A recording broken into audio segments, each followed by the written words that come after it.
Welcome back everyone to part 2 of my synth guide. In part 1 I explained the basics of synthing, how to get started, how to make lucky rings, and how to grind in some of the worlds for getting some synth items optimally. Part 2 will focus on finishing out the rest of the worlds and explaining how to get the special synth items and finally how to obtain the items to create Ultima Weapon. Radiant Garden is a large world to grind in, but you're only really going to be looking for 3 synth items here. This world excels in lightning gems from Arbor Knights and surveillance robots, lucid gems from bookmasters, and power crystals from morning stars. A bonus of taking the synth route here is getting energy crystals from bookmasters, which are extremely useful, as well as potential bright gems from surveillance robots and bright crystals from a few Neo Shadows. Right outside of Merlin's house are immediately 4 bookmasters. They are immune to magic, so take them down with Reflega and Magniga into combos. They drop lucid gems and energy crystals. In this room are also morning stars where you can get power crystals from. They die to Thundaga spam or regular combos quite easily, though security system may get in your way with regular combos a lot. If you want to go after lightning gems at the same time, starting from the Bailey room there are 2 spawns of armored knights. Then in the next room towards space paranoids you can encounter a ton of more armored knights, surveillance robots, and morning stars. This path seems to work best for all these synth items. There are a ton of synth items that you can get in the world that never was. I will be discussing the ones from nobodies, as some people probably progress past the point of the free shadows and neo shadow spawns. The synth items you will want from this world are as follows: dense shards from the creepers or dragoons, dense stones from snipers, dense gems from samurai, dense crystals from berserkers, twilight stones from dancers, twilight gems from assassins, and twilight crystals from sorcerers. Note that twilight shards are gathered from dusks and gamblers. However, you can find them far easier in Twilight Town Yen Sid's tower while money grinding or final form grinding, so use that method to obtain any twilight shards you may need. Personally, I never run out of them due to money grinding. The nobody layout in the world that never was should change after defeating Xemnas 1. Note that there are more sorcerer spawns before this point, but I don't feel it's a big deal to farm off of the only 2 existing sorcerers after Xemnas 1 because death abusing is fast on nobodies. This segment will assume you beat Xemnas 1 already. So the best way to grind here is generally to start from the final save point and work your way down. On the way down you'll run into a bunch of berserkers, assassins, creepers, some samurai, dancers, sorcerers, dragoons, and then snipers in the Zigbar room. When you get down to the bottom, you can warp out and redo or death abuse. Magniga Thundaga with smart Reflegas is a great way to destroy the nobodies. I'm not going to go into great detail on where to farm specific synth items in this world as there are a ton, but you should be able to figure it out real quick. Twilight Town is a better world to farm against Dusks, Dragoons, Samurai, and Dancers, mostly from Yen Sid's tower if you need to. However, the rest are best in the world that never was. A huge change you need to be aware of is that the nobodies no longer drop the Serenity synth items. That is in its own section, but just understand that they won't drop them, so they are only good for the Dense and Twilight items. After defeating Xemnas 1, only 2 sorcerers spawn now. They are located after the room that leads to Luxord and Syx. This room also has 2 dragoons as well. The Cavern of Remembrance is a massive optional dungeon in 2FM that is home to most of the new synth items. This area has all the Remembrance items.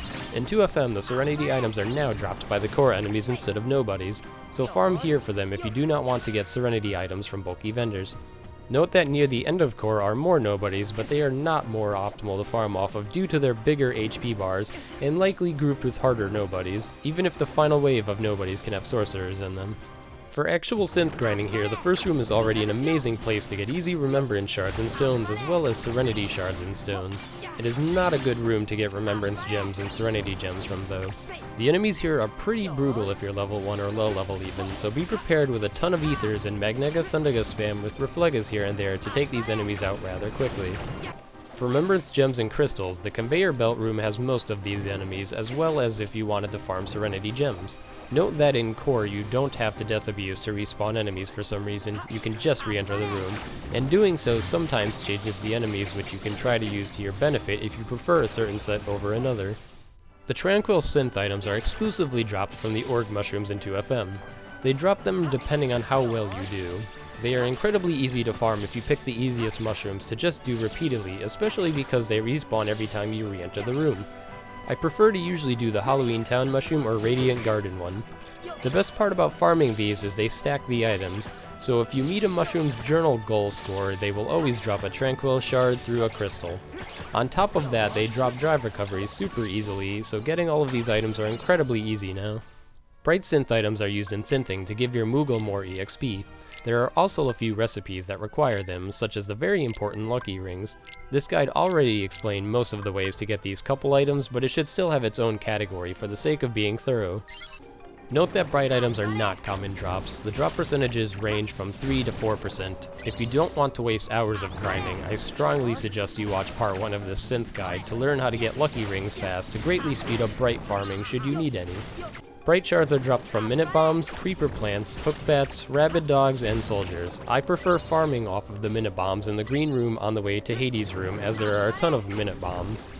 Bright stones are dropped from aeroplanes, cannon guns, driller moles, Luna bandits, silver rocks, tornado steps, and white knights. There are a bunch of great spawns for these. The Agrabah Bazaar room is a great place to start. The path after the Olympus bulky vendor room has the tornado steps, or the same room you get the bright shards from the minibombs can be used to get bright stones from the driller moles as well. Bright gems are a bit harder to come across in this game. They are dropped by aerial knockers, magnum loaders, and surveillance robots. Aerial knockers have a 4% drop rate over 3% on the others, so if you want to kill them, there are around 5 of them that spawn in the room next to the Oasis and Pride Lands. Then you can just death abuse easily on the living bones in the next room to keep farming off of them. Bright crystals are actually not too hard to get. They are obtained from air pirates, neo shadows, crescendos, and strafers. Neo shadows are among the most common enemies tossed in with random groups, so you will likely get a ton of them from killing neo shadows. However, if you want to farm them in bulk, strafers spawn quite a lot in the first room of encounters in Space Paranoids, in the room where you did the cube minigame. Energy synth items are extremely useful. They will have any recipe ingredients, which helps greatly in conserving our resources. Sometimes you won't need to have them, but other times they are either essential, such as for Ultima Weapon, or speed up things, such as making lucky rings. Just like bright items, they do not have high drop rate, so make sure you have as many lucky luckies active as you can, especially with rings equipped. Energy shards are obtained from gargoyles, bolt towers, and nightwalkers. The easiest method by far is to just farm them in the Thresholder room in Beast Castle. There are plenty of gargoyles there, and you can just warp out or death abuse easily from there. Energy stones are dropped from hammer frames, lance soldiers, and trick ghosts. Unfortunately, there aren't any major easy ways to get these, but I would recommend killing trick ghosts in Halloween Town. There are a decent amount of them in a few rooms total. Energy gems are dropped from emerald blues and fortune tellers. I would highly recommend heading out to the inside of Cave of Wonders. In the first room there are plenty of these two enemies for you to beat up for the gems. As for energy crystals, they are dropped by bookmasters and shamans. The bookmasters are far easier to farm off of and are in bulk easily outside of Merlin's room in Radiant Garden. The Serenity items are generally used in Synth to upgrade existing Synth items. For example, it can be applied to an elixir to make it a mega elixir. Some Serenity items are also used in the recipes themselves. In 2FM, nobody's no longer dropped these, so you will have to look elsewhere to gather them. Some regular enemies still drop Serenity shards and stones, but Serenity gems and Serenity crystals will have to be obtained through alternative methods. Bulky vendors also now drop Serenity items. Serenity shards can be obtained from a couple of enemies in the first room of Cavern of Remembrance, as well as some certain enemies in other worlds. I recommend core with Smart Magnega Thundaga spam with Reflega. It's not too hard to take out the enemies in the first room. Serenity stones are also obtained rather easily from the first room of core and even further in, so I would recommend that as well, since the regular game enemies that drop it are not in bulk as easily. Serenity gems are where it gets tricky. Some enemies in the room that has the conveyor belt drop Serenity gems, but they can be tough to take on, especially at level 1. If you don't think you want to deal with farming off of them, there is the bulky vendor method that I will explain last. Serenity crystals can only be farmed off of bulky vendors or synthing them. If you choose to synth them, they require 1 Tranquil crystal, 1 Remembrance crystal, and 9 bright crystals. I definitely do not recommend synthing them. Instead, use bulky vendors. Their last reaction command drops a Serenity crystal 100% of the time. There is a guide I made on the consistent bulky vendor spawn strat that Hirin originally found that explains in detail how to do the trick. This will get you many Serenity crystals fast. I also believe doing this for Serenity Gem isn't too slow as well, especially if you do not want to deal with core enemies. Mythril synth items are interesting. They cannot be obtained as a drop from anything. Instead, you only get them from chest or synthing.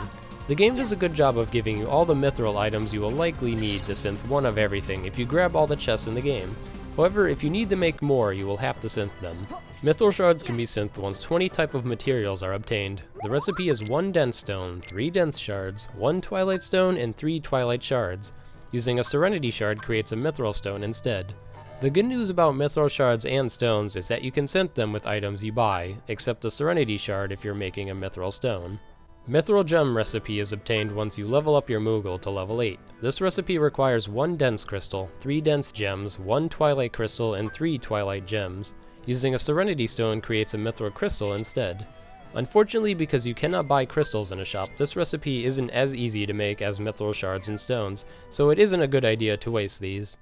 There are 4 rare synth items in 2FM, 2 of which are new.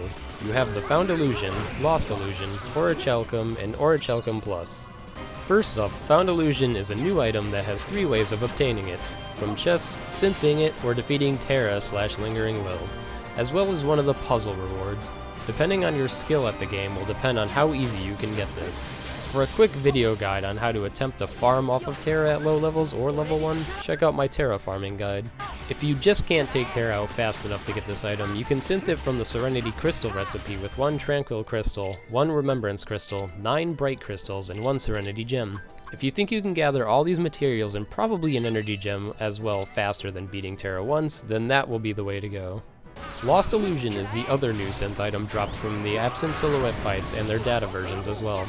There is also only 1 chest with this synth item in the data room. Because of this, the only actual way to farm this item is off of the data fights. If you want a fairly easy fight at low levels, Lixeus is the way to go usually. That fight probably takes the least to prepare for. Next up are the Orichalcums. The regular Orichalcums are extremely easy to get. They are in a bunch of chests throughout the game and can be dropped from bulky vendors. The later the reaction command, the higher the chance of drop. Using the consistent bulky vendor method, you can get Orichalcums ridiculously easy.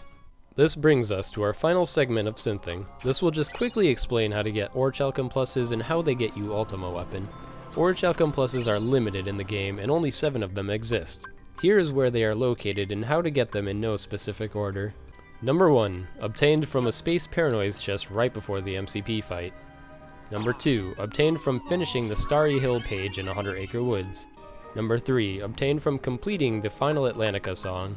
Number 4, obtained from a chest in the corner of the room right before entering the actual castle of the world that never was. Number 5, obtained from a chest in Twilight Town on a platform in the room where the trolley is.